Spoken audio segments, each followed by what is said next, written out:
And I looked and I saw her. I was like, I know her. And so I just had to stop and go over to her. So I went over to her.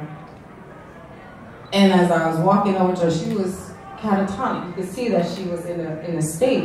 And as I walked over closer, she was like, come around. She just looked at me and she recognized me. And she was like, Donna Hilton? I never thought you'd get out. So, but you know, she was aware in the moment, and so I started talking to her, and I found out that they released her from Bellevue. She was in the Bronx at the Franklin Avenue shelter. They took her to Bellevue, and then from Bellevue they just released her. They didn't even care. They didn't even know she was nowhere near the Bronx. I don't know how she got to Brooklyn, you know, and it just let her go. But what I realized in the moment, even prison, she was better taken care of, even though there's really no sufficient mental health treatment there, but at least she was able to eat. At least she had some shoes on her feet. She was able to bathe. She was clean. We took care of her. We knew she had a little mental health. She was working with me in one of the crews that I created, you know, to fix the prison up. So, I mean, just to make sure she was okay, because we took care of each other. But out here, we don't pay attention to each other. We walk right by each other like, oh well. So clearly, prison, jails, and detention centers do not work. No, they don't work. Well, they're going to work. We're locking up people that have drug addiction. There's no drug addiction treatment in prison. Like, it's not happening. That's not a drug treatment facility. You know what I mean? It's prison. It's jail. There's no mental health treatment in prison or jails because it's prison and jail. It's not mental health. So they replace mental health facilities with prisons. But who? Black and brown people. That doesn't happen in white communities. I've been across the globe. Across the globe. I was just in Santa Barbara, and I told them, I know that you think that this nice, ideal sea town that's predominantly white, if not all white, is just safe and sound, but it's not.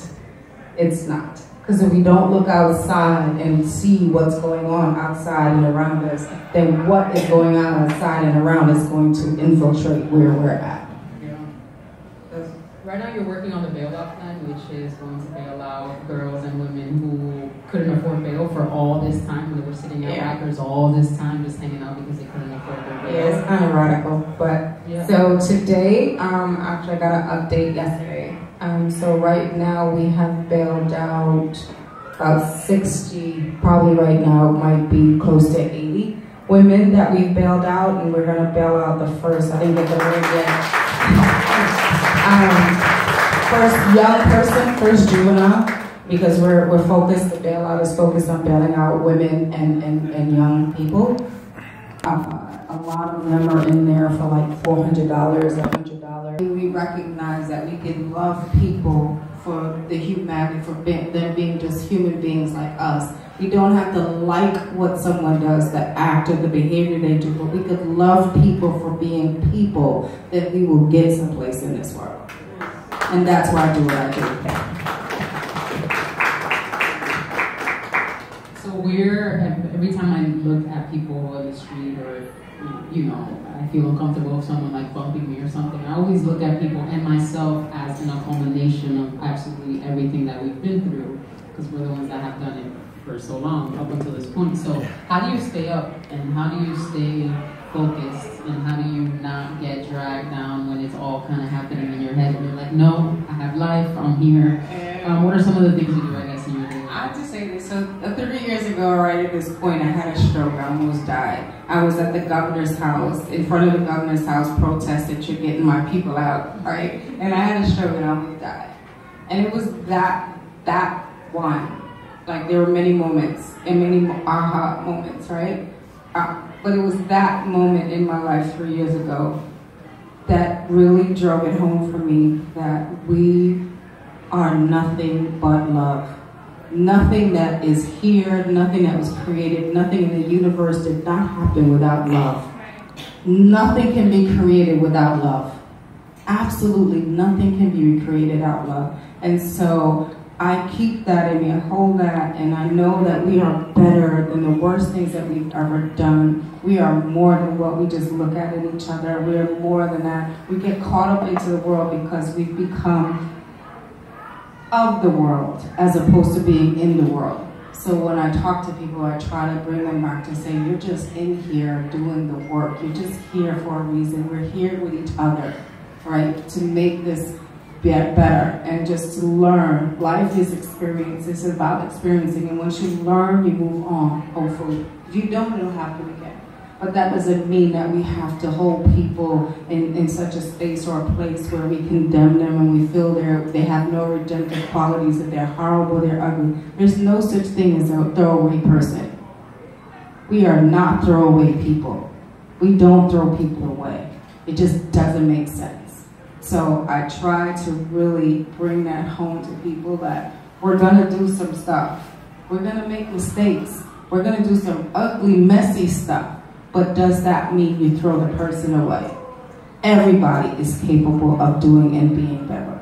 Everybody is capable of being redeemed.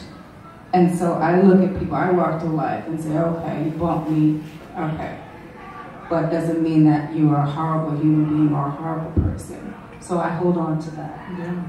What's your advice to young girls in abusive situations currently?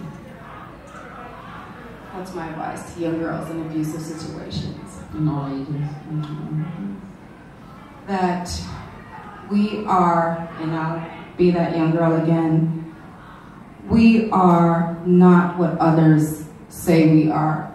We are not who others define us to be. We don't have to be enslaved to anyone. We are amazing, brilliant, beautiful people and women. And we have the power in ourselves. Don't let anyone ever take your voice or your power. It's yours. Own it. Period. I wanted to bring you here to the Bronx because it seems to be a cycle. You know, this happened to you, and then it happened to your daughter, and who knows when it stops happening, right? In the Bronx. In the Bronx.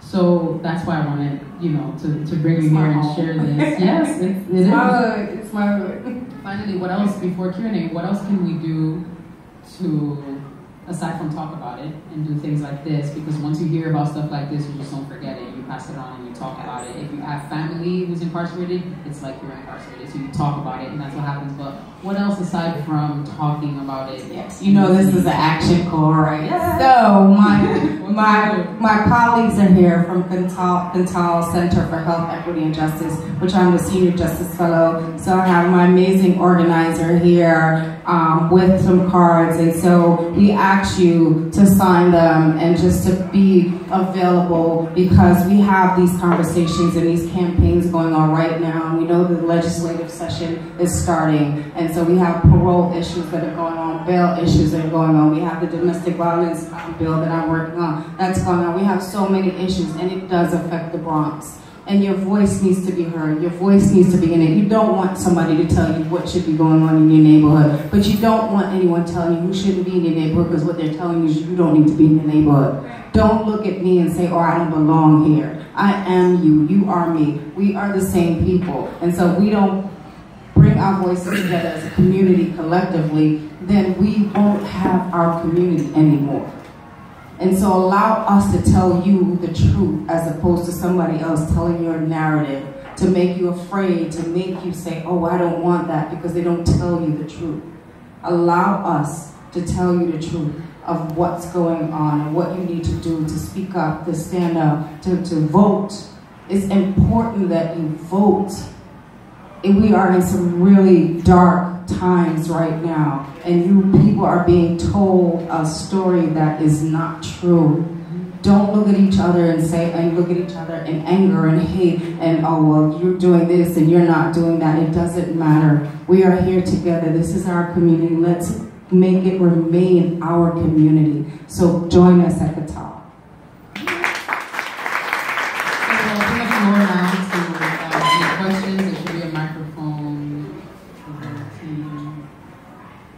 Anyone have any questions? Ask me anything. Maybe we don't need the microphone. Most recently in the New York Post in particular, all we read about is this bailout program, and they're spinning it. Their spin is so negative, it makes it seem like they're just emptying the jails after the worst criminals ever, and now the public is in danger. How can we mitigate that? How can we stop that and put more positive spins? First of all, the people that are being bailed out haven't been convicted of anything. They're allegedly guilty or allegedly done something. So it's not true that we're bailing out people that are horrible people that have done so much.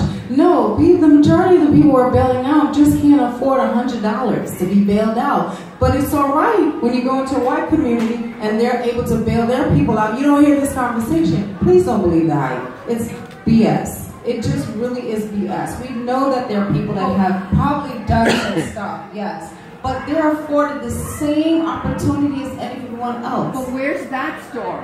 Right, but it takes the community to stand and say, no, you're just telling something that's not right. That's not true. First of all, we have to speak up. We have given a platform and let them take in this platform and create a narrative that is so not true, that is so not real. And so they're scripting our neighborhoods to be horrible, filled with murderers and all these things. That's not true. That's not true. If you didn't know my story, if you didn't see it, first of all, I'm not a murderer. I'm not any of those things. But even if you didn't hear this conversation tonight, if I sit by you on the train and right here, we could have been eating and drinking together, you would never have known. There are people in Rikers Island that are just like you, that are family people that just want to work, and they probably are working, and probably lost their card and might have, and they've used the turnstile situation a lot, but I'll use it in this context to say, sometimes that's as simple as it is, because they pull you over, that stop and frisk thing, they're still doing it. Right? Believe me, they're still doing it because you're black and brown, and all of a sudden they just pull you in, and then you remove people from their families and from their jobs, and so we're not able to sustain that. But it's wrong because they know they kind of have this broken windows thing. What window is broken? Who broke the window? They're saying like this broken window thing, this is how this has all happened. But they've used this because, again, let me emphasize, the Bronx is one of the highest, most, I don't even know how to put this in words you understand. This community is one of the highest grossing $1 million blocks in Rikers Island. We are there because we are a commodity. It's just modern day slavery. Our kids don't need to be in prison or in jail. They need to be in places where they can learn some skills and go to school and do the normal things that other neighborhoods have. We are just in there because we are black and brown people, and these are our communities. They're finding any reason to just jail us and lock us up. Again, a white person could be a serial killer, and because he happens to be a millionaire, he can pay $1 million bail, it's fine. You don't hear the cries about that. You don't hear the cries about that. But you have a person that, whatever the case may have been, they could have been walking while brown or black, and they're snatched up, and they're accused of something like Khalif Browder for stealing a backpack, which he never stole. But I never stole. I also understand your question about like, okay, well, where can I listen to what we're saying here? You know, like what?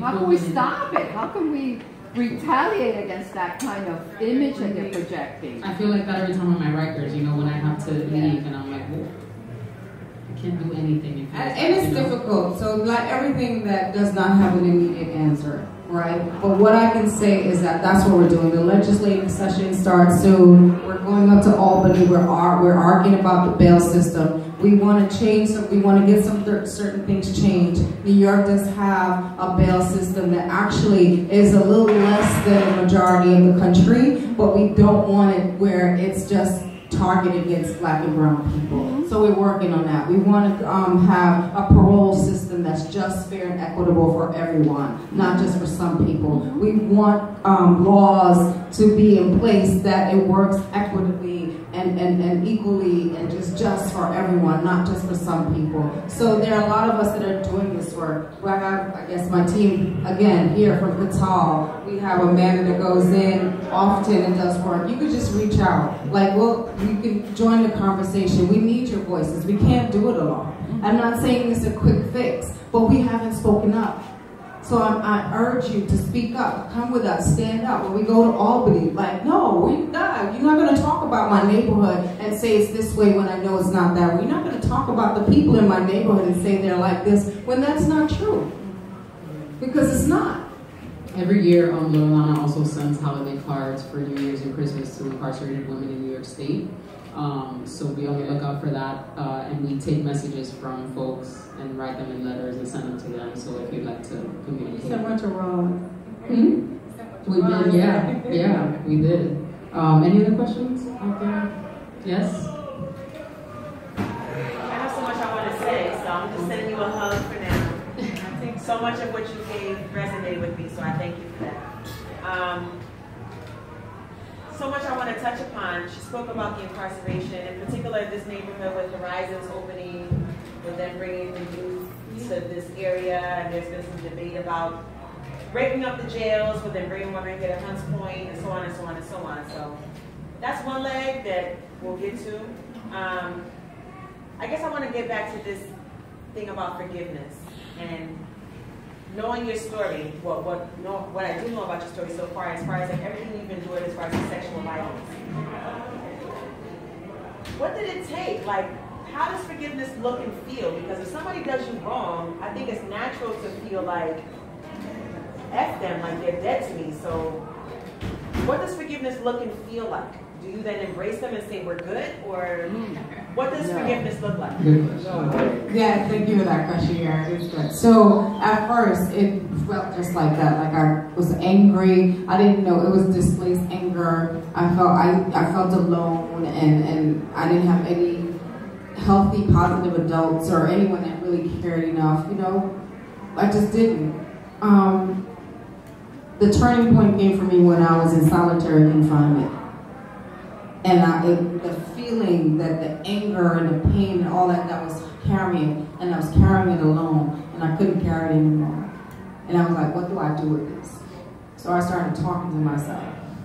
And I started looking in this so-called mirror that's in solitary confinement, that's aluminum, and so it kind of like doesn't reflect too well, but you can see a little image of yourself. And I started talking to myself, and the hardest person to face was self. But I had to start there. Because I just knew that this had to change. Like, I couldn't carry this because I was carrying, when I realized I was carrying other people's stuff, what everyone had done to me. But I had to come to me first, you know, and face her, face that young girl, and talk to her. And it just started there. It didn't happen overnight. It took some years. Like, speed bumps, like, going back and forth with it.